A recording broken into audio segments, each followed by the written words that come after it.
Before you purchase a home, you need to understand what we're talking about in this episode when it comes to refinancing. A lot of people think refinancing is something that you should think about or consider when you are already a homeowner and you're looking to maybe lower that mortgage payment or maybe do a cash out refinance, get some equity out of that home so you can put that cash to work in another area. However, before you ever purchase a home, you need to understand what I'm about to tell you when it comes to refinancing, because if you don't understand, you may end up making a bad decision that could end up costing you thousands of dollars when it comes to you actually purchasing a home.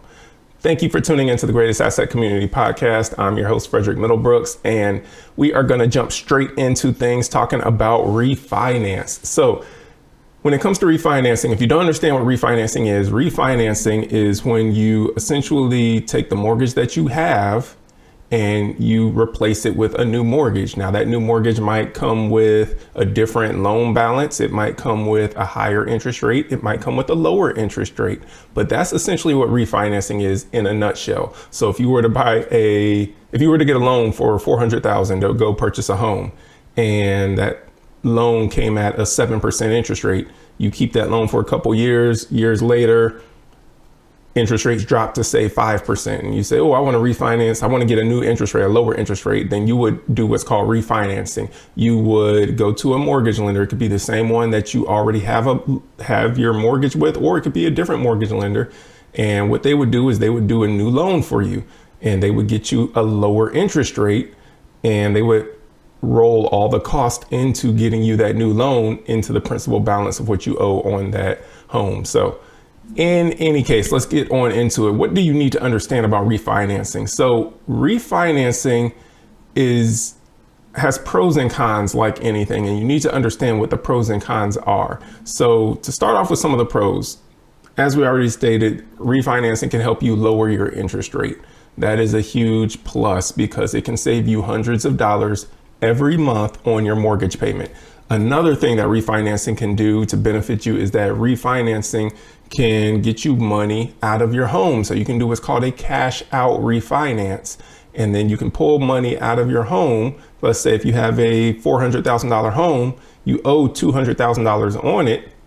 That means that you have $200,000 worth of equity. So if you $400,000 home, if you owe 200, there's 200,000 that you have in equity in the home because you don't owe that much. So if you wanted to take $100,000 out of that equity that you have, you could refinance your mortgage and get that $100,000 out. Now, there's other ways that you can get that money out too, which actually might be more advantageous to you. But for the purposes of this episode, we're just explaining about refinancing.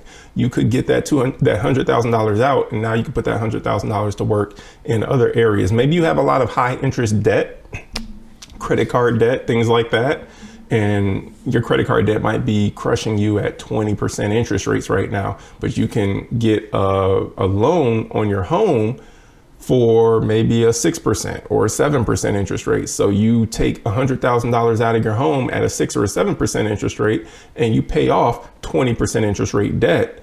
That's a plus for you. Or maybe you have a car that's under 11 or a 13% interest rate. You pay off the car at 11 or 13% interest rate with that 100,000 that you took out of your home at a 6 or 7% interest rate. And that's one of the ways that you're saving yourself money every single month, paying less and less to a lender. So those are two ways. One, lowering your interest rate overall, which you can do without even taking money out of your home. Or two, you can utilize a cash out refinance to remove money from your home, take equity out of your home, and use that equity to put to work somewhere else, maybe another investment, or to go on a vacation, buy a boat, whatever it is that you want to do with it. But there's some things that you need to know with this refinancing. And one of the things you need to know is if it's going to be advantageous for you to act now to get a lower interest rate when you purchase your home versus waiting till later to actually get that lower interest rate, refinancing that home later. And these are some of the things that you need to consider. One, what are interest rates currently right now? So for example, if interest rates right now are currently around 7.5%, and the interest rate market is at a level where it's going to be very expensive for you to buy down that interest rate. Meaning if you even wanted to get a 6.5% interest rate, it might cost you, $6,000 just to go down, a half of a percent. Maybe if you want to go from a 7.5 to a 7, maybe it costs you four, $5 or $6,000 to go down half of a percent. That might not be advantageous to you. Maybe it costs more than that. So you want to look at how much is it going to cost you to buy your interest rate down, because what you're wanting to, and you can actually have your loan officer do the math for you on this, but what you're wanting to figure out is how much money is it going to cost you up front, and how long is it going to take for you to break even. So for example, let me pull out my calculator here and we'll go through some numbers. So if I have a client that, and this is actually just some recent numbers that are still in my head from a client that I'm currently working with. So this particular client can get a 7.5% interest rate just based on their financial profile and everything. So they can get a 7.5% interest rate. Now you can do this on your own calculator as well so that you can see exactly what the numbers are.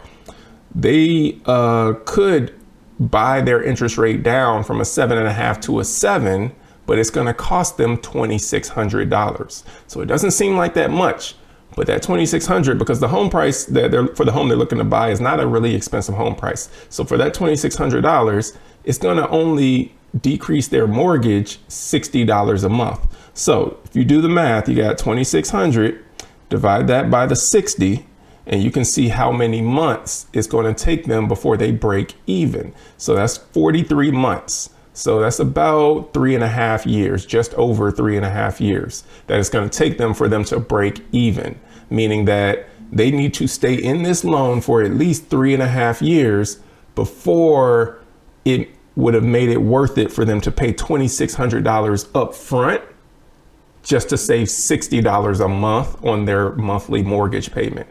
Now, if rates drop before the next 3.5 years, which I believe rates are definitely going to drop before the next 3.5 years, then they would still need to stay in this current loan and miss out on that rate drop.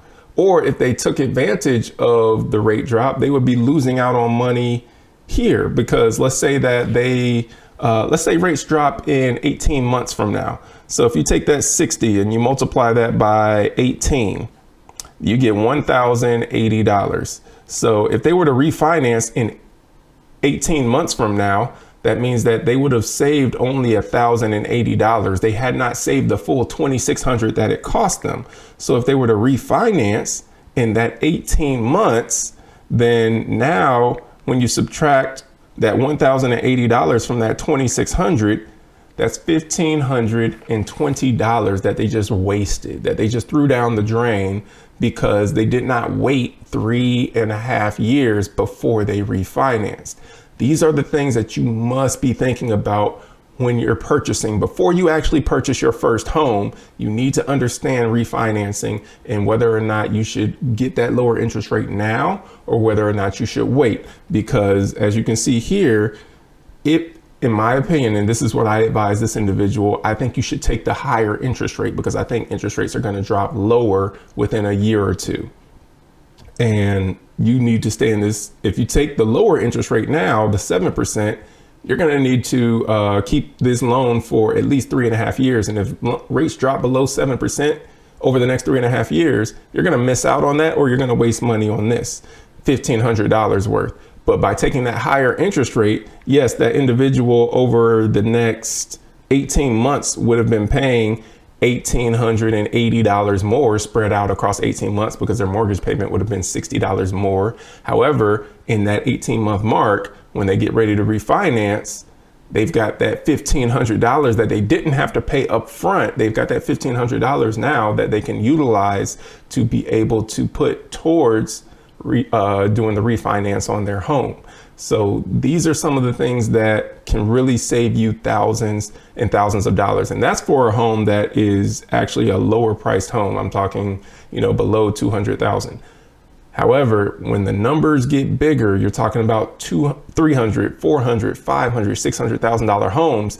These numbers grow a lot more, and the weight of the decisions that you're making now when you get ready to purchase a home can impact you a lot more into the thousands and the tens of thousands if you're not making the right decision. So you want to make sure that you're making the right decision. So another thing that I want to bring to your mind for you to think about, when it comes to you, whether or not you should, take the lower interest rate, there are some instances in which you should take the lower interest rate. For example, let's say that you have the opportunity to get a low interest rate at the beginning. Maybe you have a lender that's willing to offer you a 4% or 4.5% or 5% interest rate, even 5.5% interest rate. That's not a bad interest rate. And if it's not going to cost you anything, or if it's going to cost you very little, maybe you only have to put, $1,500 toward it to get that 4.5% or that 5% interest rate. That's something worth looking at. For example, the example I just gave you, the $2,600, if that were going to get this particular client from a 7.5 to a 5, then it would be worth spending it, because you're going to be able to keep that 5% interest rate for much longer than what you would like to be sitting in a 7% interest rate for. So these are some of the things you want to look at. If you have an interest rate that you can get into that's a really good interest rate, and most of Americans that own homes right now because of the pandemic are sitting in really good interest rates. And as you can see, there's not as many homes that come on the market right now because people who have those low interest rates want to keep those low interest rates. So if you're able to get in at a really low interest rate now, meaning when you get ready to purchase a home, then it's best for you to go ahead and take advantage of that. But if you're going to be paying a lot of money just to get to a 7 or 6.5 or perhaps even a 6, then it might be worth it for you to just wait and not spend that extra money just to drop your interest rate a little bit. Because if rates go down to 5.5 or 5, then you're either in a position now where you're going to lose money on all the money that you already spent, or you're going to end up missing the opportunity to refinance into the lower rate because you're now waiting so that you can justify the decision that you previously made of spending all that money up front, which you shouldn't have done. So these are some of the conversations that a lot of people don't know and aren't having when it comes to purchasing a home. But these are the important conversations that you need to be thinking about and having, because it is essential for you to understand refinancing before you purchase a home. This is not something that you should consider, learn about, and engage in only after you've become a homeowner. You need to understand it before you become a homeowner so that you can make a better decision that's going to save you thousands of dollars when you go to purchase a home. So that's what I want to talk to you about. Hopefully this has been hugely beneficial for you. Make sure you come back next Friday, every Friday, because I'm going to continue to drop these podcasts, a little bit more informal, but giving you some great information that's going to save you some money. And tune in on Tuesdays, Home Finance Hacks. I actually go live on YouTube every Tuesday, 7 p.m. Eastern time. Make sure that you tune in so that you can get the great information that I'm putting out on Home Finance Hacks, because Tuesdays are where I'm actually putting out the information that is similar to what I showed you here, but there it's more focused on the things that are going to save you the thousands and tens of thousands of dollars, how you can purchase homes with little to no money down, how you can save on your monthly mortgage payment, and all of those things, how you can reduce your cost, your upfront cost with purchasing a home. So I'm giving you all of the tips and the tools that you need to position yourself to save money and grow that wealth owning a home as well. So thank you for taking the time to tune in. Take care, be blessed, and we'll see you in the next episode.